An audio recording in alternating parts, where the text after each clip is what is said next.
Okay, are there any questions before we begin?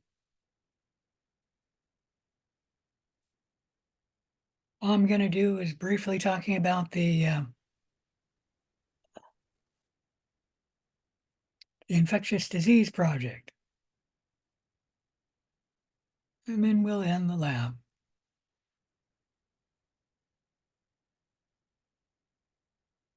Can somebody confirm you can hear me? I can hear you. hear you. Great. I can hear you. The infectious disease research project is a 100-point lab project. You're going to be researching a specific infectious disease and determine the underlying cause of the disease, what the microbe does to the human body, how we treat the disease, how social, economic, and political factors affect our ability to deal with the disease. You're going to become an expert on one particular disease, and that is the main purpose of this infectious disease research project. Any question about that? All right, so pick an infectious disease and then check with me about your disease. If no one has your disease and I agree with it, you may work on that disease. However, only one person will be allowed to work on one specific disease. Now, I can use various gimmicks to make it so that your project is slightly different. Like in the past, I've done, two people wanted to work on AIDS, and I stated, okay, one of you do it on AIDS caused by HIV-1, and the other do it on AIDS caused by HIV-2. And they are slightly different. Any question about any of that? Another thing I've done is people wanted to do it on influenza, and I said, okay, do it on influenza A, and somebody else did it on influenza B, and some third person did it on influenza C. So there are ways I can break it down. But obviously, there's not more than 3 people on influenza.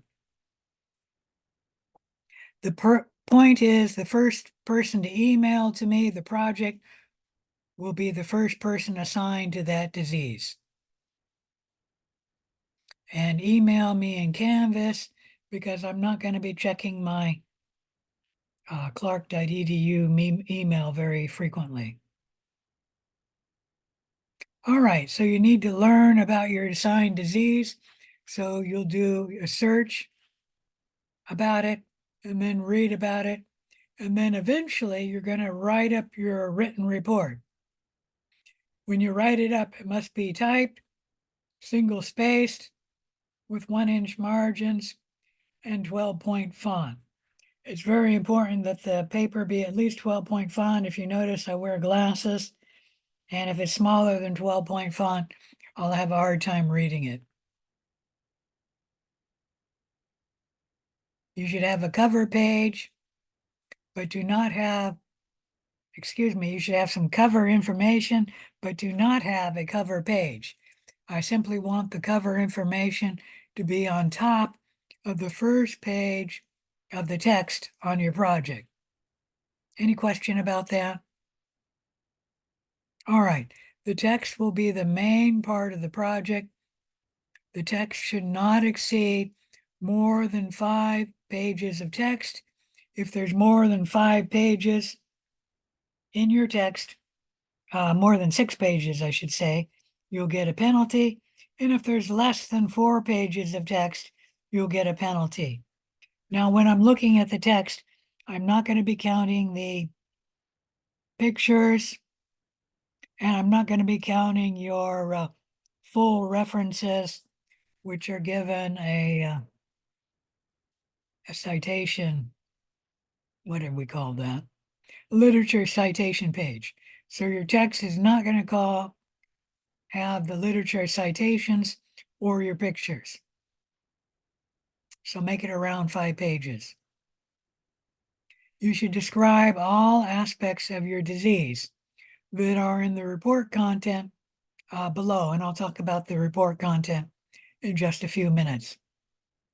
The text part of the report will be worth 60 points of the project, and there's an additional 15 points on your grammar, your spelling, your flow, and your readability. So if your grammar is good, the spelling is good, the flow of the paper is good, and the readability is good, you'll get 15 points. If you have problems with any of that, it'll be less than 15. The text should be written in your own words. Only use direct quotes when absolutely necessary. And if more than 50% of your paper is in direct quotes, you'll get a penalty. I once had a paper turned in where the lady had put over 50% of the paper, was I think over 60% of the paper in direct quotes. And that is not plagiarizing because she was putting in quotes and saying where you got it from, but she was not using her own words. And you should be using your own words wherever possible. Any information that is not common knowledge, regardless of whether it's directly quoted, paraphrased, or in your own words, must be credited with the proper source within the body of the text. And usually you don't do that at the end of the paragraph. So something like somebody's writing on COVID-19 and you make a statement that there are over 1 million Americans who have died from COVID-19, and don't quote me on that, I'm guessing. You should put that in quotes where you got that information from. Not in quotes. You should put in an in-text citation where you got that information from. Okay, because that's not common knowledge. Something like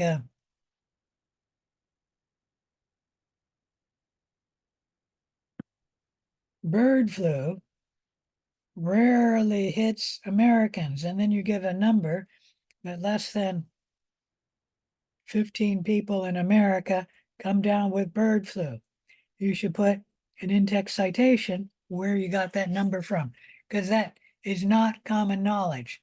When you're talking about something that's common knowledge, you do not need to give an in-text citation.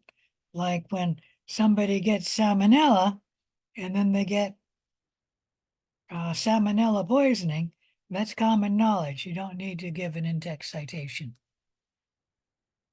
Normally, when you give an in-text citation, it should happen right after you give the information. However, there is one exception. Let me see if I can open another page here. And let's say you're giving a whole bunch of information, and normally you'd give the in-text citation, and that's why I'm trying to put that here. Let me just put in-text, meaning in-text citation. And then you go on. And then we have another. And then we go on. And then we have another. And then we go on. And then we have another. In this paragraph, if all of these in-text citations are the same, then instead of doing it after each information, you can remove it from the first 3 and then have it at the end of the paragraph. That's the only exception where you don't give the in-text citation after the data. Is there any question about any of that? Now, let me state that students often get an in-text citation incorrect. It should be the author's last name, and then the year. For example,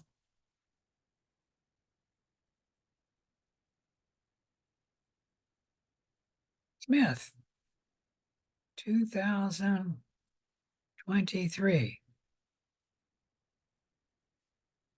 And usually you have it in parentheses. If it's more than one author, you then go Smith and Jones. Put that in parentheses. And then the year of the publication. If ever there's more than two authors, you then go Smith et al. And then the year. This is an in-text citation.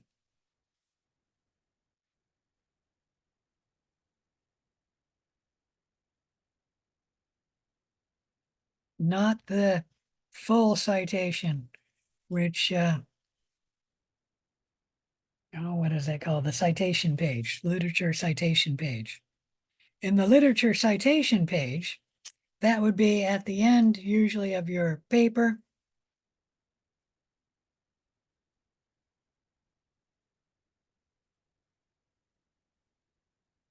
And most people just call it the references. References. I'm going to call it here the full references, just to be certain that you're understanding this.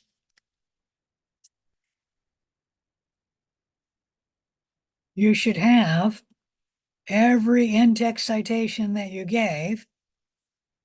So we have Smith,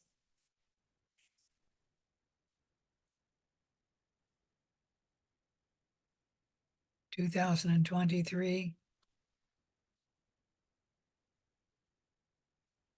However, you can't just go Smith. You now have to give his initials or name. I'm just going to go A.J. Okay. And then you should have the title of paper you're referencing, the source of the paper, and maybe the page number. Let me see about that. Yeah, page number. Now, there's different ways of doing this. For a journal article, you're going to go, I'm just going to go and copy all that information. I need to bold that.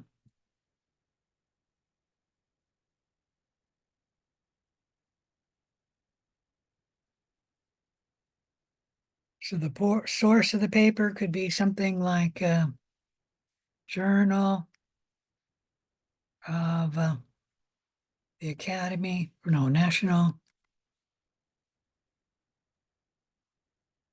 Academy of Sciences.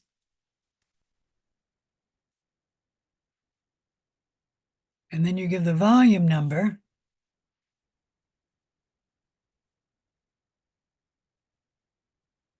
I'm just going to make one up. And then the page number.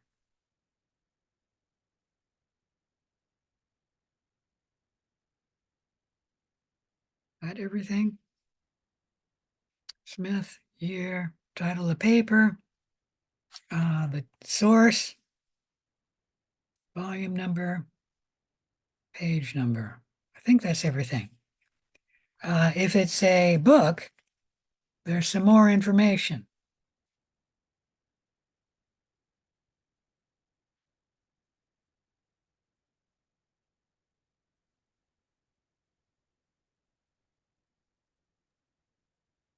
Quick question. Do you want this paper in APA format or MLA, or does it matter? I'm gonna talk about that. You can have any format that you want, as long as it's a common format. Okay. All right, so here we don't have the journal. Instead, it's the book. Book name. And then there will be a page number for the book. You must have the editor of book and the publisher of book, and then the city of publication.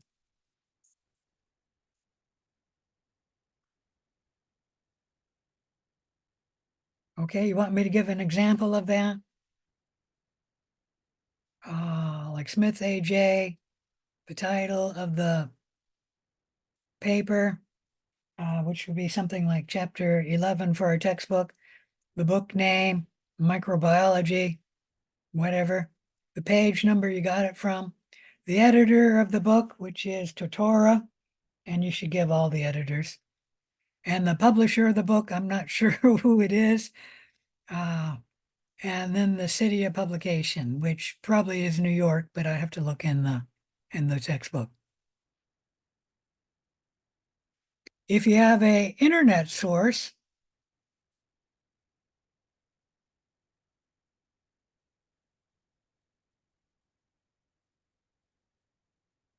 bold that, then you give similar information.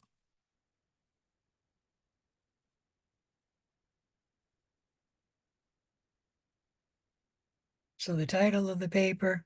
For the source of the paper, you give the web address. And that should be the complete web address. And you don't need a page number. Any question about any of that? That's how you give the literature citation and the in-text citations. And students frequently get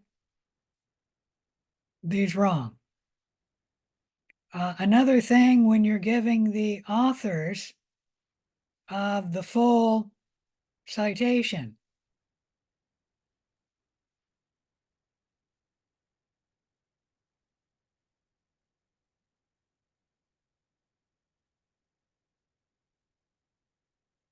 you cannot abbreviate.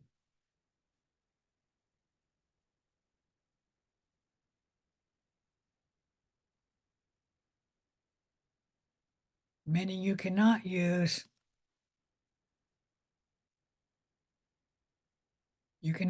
at all in the full references. There is one exception, but that's if you have 8 or more authors. You can actually, you don't need to know this, but if you have 8 or more authors, you can actually give 7 authors' names and then go et al. For the remaining authors. And that's so rarely seen, you don't need to know about that. If you never use et al, that would be correct in the full citation. Now, in the in-text citation, you use et al if ever there's more than 2 authors. All right, I think that's it. Let's move on.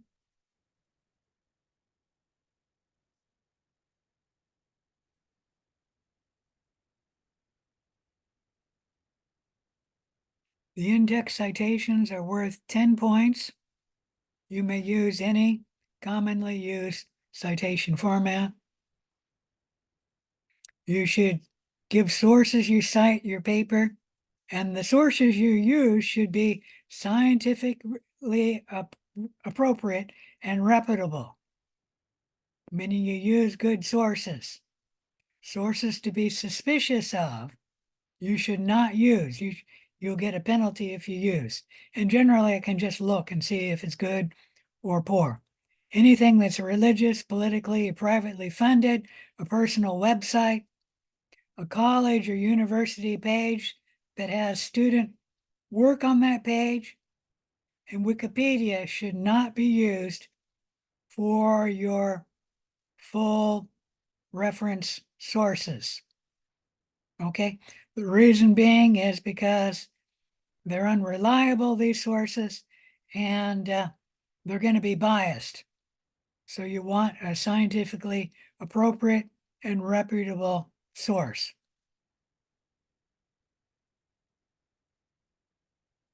The problem with Wikipedia is anybody can go in and then change it at any time. And I had somebody do that because we asked, can you just go in and change some information about Charles Darwin?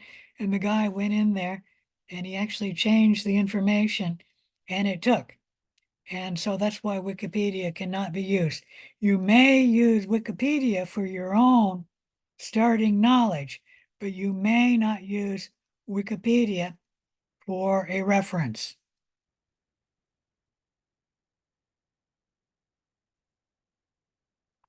I already talked about the full citations, which is the literature cited page. They're going to be worth 15 points. The final report must be submitted to a folder in Canvas.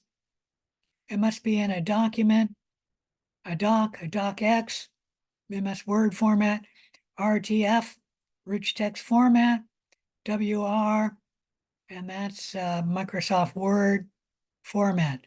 I think it'll also take a text format. You may not use other formats, and the document will be checked for plagiarism. If you can't use any of these and you have another word processor than Microsoft Word, I suggest you save it as a rich text format. All word processors can save it as a rich text format and then submit it that way. You're going to be checked. It'll be checked for plagiarism by Turnitin. So the content of the text, use the subject headings that I'm going to talk about in a separate page. Each paper should have paragraphs under each of these headings, and you should have a subheading, meaning you should have the title of the paper and then subheadings having each topic. And that's to help me know where each section begins and where each section ends. So causative agent, history, epidemiology, pathology, response and treatment, and social, political, economic considerations should each have a section, and they should each have a subheading. So you'll get 1 point. I'm going to show you now the grading rubric that I'll use to grade the project.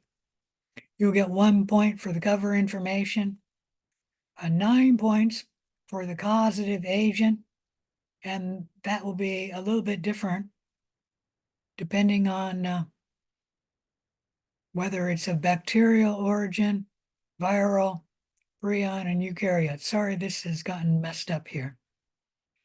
In the history, you should talk about the history of the disease, the vaccine development, and then changes in our knowledge and attitudes of the disease. That'll be worth 10 points. You should talk about the epidemiology of the disease. That'll be worth 10 points. You should talk about the pathology of the disease. Talking about the effect of the disease on cells, tissues, and organs, whether the damage done by the pathogen, how it's inflicted, the sequence of infection, and then, of course, the signs and symptoms of an infection. That'll be worth 10 points. You should talk about the response and treatment to the disease, And we're talking about the response of the immune system, medical treatment, if there's antibiotic resistant strains, and then prophylactic measures, different things you can use to avoid getting the disease. And that'll be worth 10 points. The social, political, and economic issues concerning that disease will be worth 10 points. The quality of writing will be worth 15 points. In-text citation, 10 points. The full references, the literature citation page, will be worth 15 points. That'll be a total of 100 points. And I should mention your full references should have 4 reputable sources. Any question about any of that? All right. So think about what you would like to do your project on, and then email me. I'll probably email you back saying that I want to narrow it down, or this is not an infectious disease, or something like that. Meaning we'll have a little bit of give and take. But the first person to request a topic will be the first person to get it. And then that exact topic cannot be done by anyone else. Any questions about any of that? All right, if there's no questions, I'm done. I'll see you on Wednesday. Bye. Really quick, I was wondering about the campus closure, like due to weather, and if that would ever affect our Zoom meetings because it's not on campus. Yeah, our class is online, so the only time I would ever cancel the class is if I were to lose power or Okay. Clark were to lose like internet access, we could not use the Zoom meeting. But no, just because the campus is closed, I'm still gonna have the class. Okay, sounds good. Thank Okay, you. all right.